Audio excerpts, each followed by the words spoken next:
Welcome back, everybody, to another day of Lunch and Learn with Miss Maureen. We are working on our dragon eye today.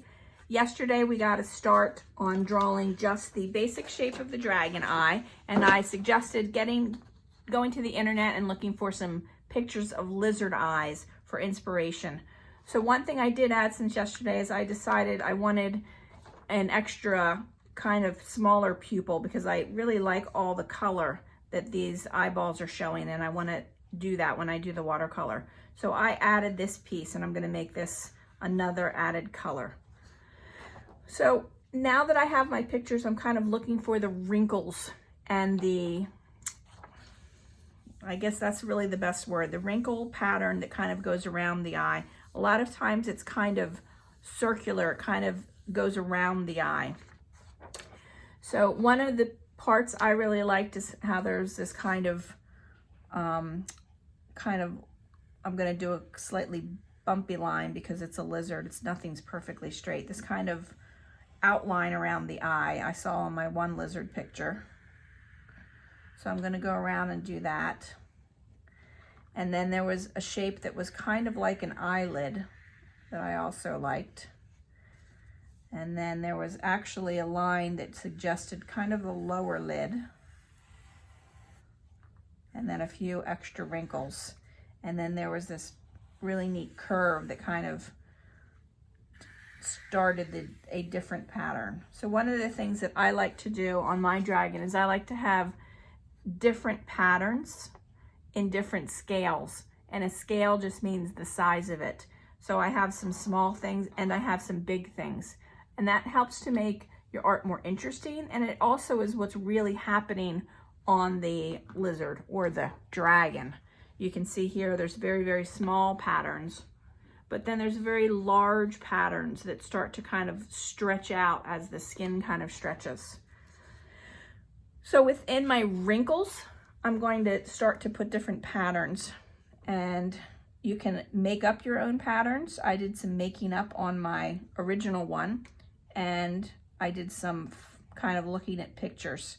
So I'm just going to do these little lines that and add these little bumps, because the one that I was just looking at a second ago kind of had these little bumps.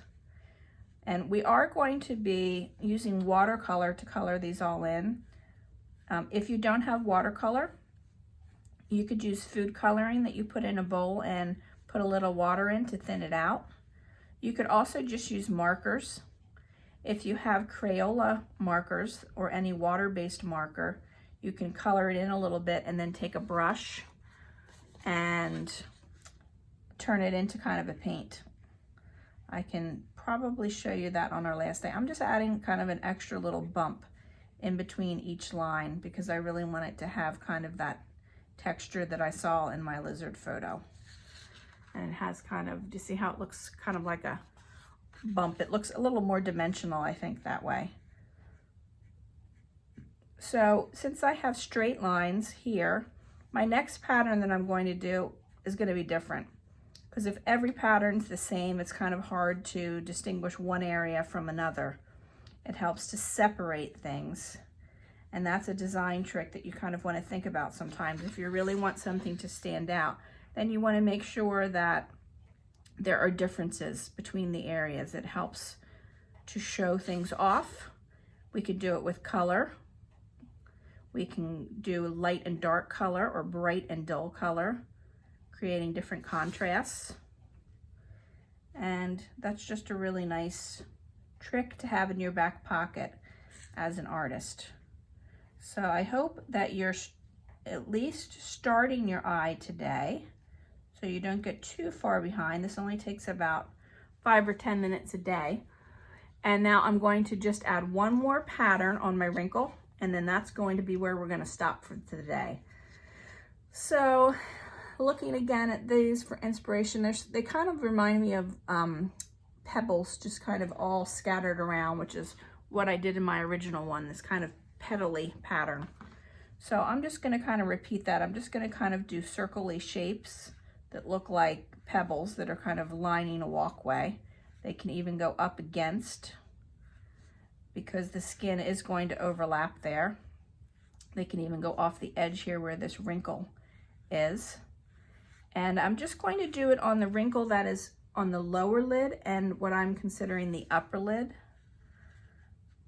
And then I'm going to stop for the day, give you some time to go back to your schoolwork or have your lunch or take a nap, or maybe you're going to help clean the house today, or maybe you're going to chill and watch some videos.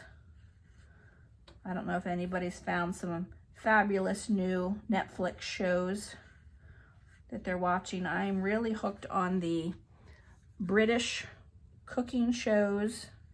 There's baking shows and cooking shows, and I have to tell you, I love the British accent. It's one accent I think I would really like to adopt. I don't know if they would appreciate me taking on their accent, because I don't think I could do it justice. My daughter, when she was younger, she did a really great British accent, and oh, every time she did it, she would crack everybody up. Something about, "Please, sir, may I have some porridge?" Oh, it was so good. It was so funny. But she hasn't done that in a while. I'm going to have to ask her to do that just to make me laugh a little bit today, I think. So the thing about creating patterns is you have to kind of get into this Zen flow. You just kind of have to put your mind to it, maybe put some music on. I'm going to continue this kind of petally pattern so they kind of meet on the edges a little bit. So I have two patterns now, and that's where I'm going to stop. I have an inside pattern and an outside pattern, and I'm either going to repeat it in a different scale, which means size, or I'm going to come up with a completely different pattern for tomorrow. So don't forget, pull up some lizard eye pictures so that you have some inspiration. And this is where we're headed toward the end of the week. See you tomorrow.